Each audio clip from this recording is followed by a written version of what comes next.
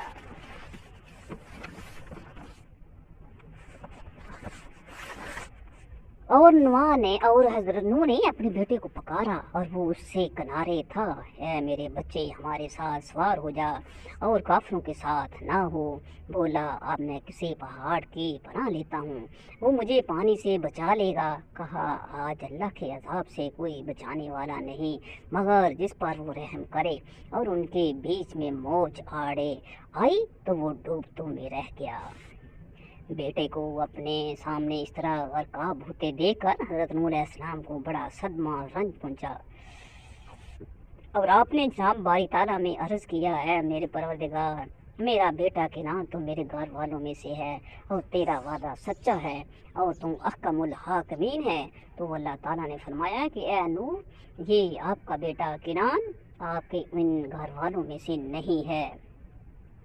جن کو بچانے کا ہم نے وعدہ کیا تھا، لہٰذا اے نوح علیہ السلام، تمہارا یہ سوال ٹھیک نہیں ہے، اس لیے تم مجھ سے ایسی کسی بات کا سوال نہ کرو جس کا تمہیں علم نہیں ہے۔ تو حضرت نوح علیہ السلام نے کہا کہ اے میرے پروردگار، میں تیری پناہ مانگتا ہوں کہ میں تجھ سے کسی ایسی بات کا سوال کروں جو مجھے معلوم نہیں،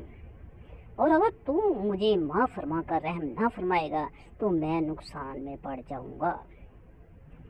قرآن مجید میں حضرت حق جل جلالہ نے اس واقعے کو بیان فرماتے ہوئے ارشاد فرمایا، جس کا ترجمہ کچھ اس طرح ہے، اور حضرت نوح نے اپنے رب کو پکارا، عرض کی، اے میرے رب، میرا بیٹا بھی تو میرا گھر والا ہے،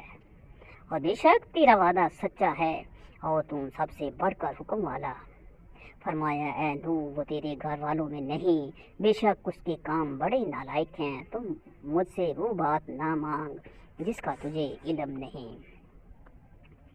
میں تجھے نصیحت فرماتا ہوں کہ نادان نہ بن۔ عرض کی کہ اے میرے رب، میں تیری پناہ چاہتا ہوں کہ تجھ سے وہ چیز مانگوں جس کا مجھے علم نہیں، اور اگر تو مجھے نہ بخشے اور رحم نہ کرے تو میں زیاں کار ہو جاؤں گا، یعنی کہ میں نقصان میں ہو جاؤں گا اور خسارے میں رہوں گا۔